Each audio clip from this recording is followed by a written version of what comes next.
পয়গম্বর আরবি সরকার দু জাহান বলেন, পৃথিবীর মানুষ শোনো, আল্লাহ রাব্বুল আলামিন যত ফেরেশতা সৃষ্টি করছেন, সমস্ত ফেরেশতাদের মধ্য থেকে 4 জন ফেরেশতাকে আল্লাহ বেশি দামি বানাইছেন। বলেন সুবহানাল্লাহ। 4 জন ফেরেশতাকে আল্লাহ তাআলা বেশি দামি বানাইছেন, বেশি মর্যাদা দিয়েছেন। 4 জন হলো হযরত জিবরিল, মিকাইল, ইসরাফিল, হযরত আজরাইল। এই 4 জনকে আল্লাহ তাআলা বেশি দামি বানাইছেন, মর্যাদা দিয়েছেন। সমস্ত ফেরেশতাদের মধ্য থেকে 4 জনকে বেশি দামি বানাইছেন। আবার এই 4 জনের মধ্য থেকে সবচাইতে বেশি দামি ফেরেশতা হলেন হযরত জিবরিল আলাইহিস সালাম। আল্লাহ পারে কাউকে বেশি দামি বানাইতে, আবার কাউকে কম দামি বানাইতে, পারে কি পারে না? পয়গম্বর আরবি সরকার দু জাহান বলেন, ও পৃথিবীর মানুষ শোনো, নবীদের মধ্য থেকে যেমন 4 জনকে দামি বানাইছেন, আর এই 4 জনের মধ্য থেকে শ্রেষ্ঠ দামি বানাইছেন আমি নবীকে। আবার ফেরেশতাদের মধ্য থেকে যেমন 4 জন ফেরেশতাকে বেশি দামি বানাইছেন, এই 4 জনের মধ্যে আবার শ্রেষ্ঠ দামি হলেন হযরত জিবরিল। ঠিক তেমনি ভাবে আল্লাহ তাআলা এই পৃথিবী সৃষ্টি করেছেন, এই পৃথিবীকে দিন এবং রাতে তারতম্য করেছেন বান্দার সুবিধার জন্য।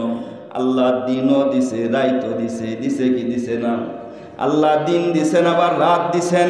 দিনের মধ্যে 4টা দিন আল্লাহর কাছে বড় দামি। দিনের মধ্যে 4টা দিন আল্লাহর কাছে বড় প্রিয়। 1 নাম্বার হলো আরাফার ময়দান, আরাফার দিন। কিসের দিন? আরাফার দিন। 2 নাম্বার হলো আশুরার দিন। 3 নাম্বার হলো সাপ্তাহিক জুমার দিন। আল্লাহ তাআলা দামি বানাইছেন 1 সপ্তাহের মধ্যে জুমার দিনকে। আর 4 নাম্বার হলো ঈদাইন, 2 ঈদের দিন। এই 4টা দিনকে আল্লাহ তাআলা কি করছেন ভাই? কি করছেন? দামি বানাইছেন, মর্যাদাপূর্ণ বানাইছেন। এই 4 দিনের আমল আল্লাহর কাছে কবুল হয়। আল্লাহর কাছে বড় দামি দিন এই 4টা দিন। আবার এই 4 দিনের ভিতরে 2 ঈদের দিনকে 1 দিন ধরা হয়েছে, আশুরার দিন, আবার জুমার দিন, আবার হলো আরাফার দিন। এই 4 দিনের মধ্যে আল্লাহ তাআলা আরাফার দিনকে বেশি প্রাধান্য দিয়েছেন। এই 4 দিনের মধ্যে আবার আরাফার দিন বড় দামি দিন। আল্লাহ তাআলা 4কে মর্যাদা বানাইছেন। যেমন 4 জন নবী বড় মর্যাদাবান, 4 জনের মধ্যে আবার আপনি আমার নবী বেশি মর্যাদাবান, শ্রেষ্ঠ পয়গম্বর। দিনের মধ্যে 4টা দিন বড় দামি, তার মধ্যে আরাফার দিন হলো সবচাইতে বেশি দামি।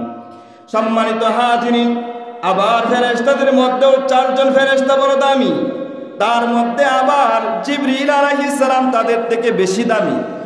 ঠিক তেমনি ভাবে আল্লাহ তাআলা বান্দাকে সম্মানী বানানোর জন্য, দামি করার জন্য 4টা রাতও দান করছেন, যে 4টা রাত আল্লাহর কাছে বড় দামি। 4টা রাত আল্লাহর কাছে বড় দামি। তার মধ্যে প্রথম হলো শবে বরাত। এই যে আজকের দিনটা যাওয়ার পরে যে রাতটা আসতেছে, এটা হলো শবে বরাত, ভাগ্য রজনী যেটাকে বলা হয়। আমি আমার প্রেক্ষাপটে আসছি, এই যে রাতটা আসতেছে, এই রাতটা হলো শবে বরাতের রজনী। ফাকুমু লাইলাহা ওয়া সুমু ইয়াওমাহা। এই রাত্রে তোমরা জাগরণ করবে, আগামী কালকে রোজা রাখবে। কে বলছেন? আল্লাহ রাসূল বলছেন। নবীজি স্পষ্ট হাদিসের মধ্যে বলছেন, আজকে রাত্রে তোমরা জাগ্রত থাকবে, জাগ্রত থেকে ইবাদত করবে, আর আজকে রাত্রে সাহরি খাইয়া আগামী কালকে রোজা রাখবে। এই রাত্রটা বড় দামি। এরপর হলো শবে কদর। শবে কদরের রাত্র বড় দামি কার কাছে? আল্লাহর কাছে বড় দামি। এরপর হলো 2 ঈদ, ঈদাইন, ঈদের 2টা রাত্র আল্লাহর কাছে বড় দামি। শবে বরাতের রাত্র যদি কোনো ব্যক্তি দোয়া করে, আমল করে, আল্লাহর কাছে কবুল হয়। সবে কদরের রাত্রেও যদি কেউ আমল করে দোয়া করে আল্লাহর কাছে কবুল হয়, ঠিক তেমনি ভাবে 2 ঈদের রাত্রে যদি কোনো ব্যক্তি ইবাদত করে, এই 2 ঈদের রাত্রের দোয়া ও আমল আল্লাহর কাছে কবুল হয়। তাহলে আমাদের কাছে যে রাত্রটা আসছে, এই রাত্রটা হলো কিসের রাত্র? শবে বরাতের রাত্র।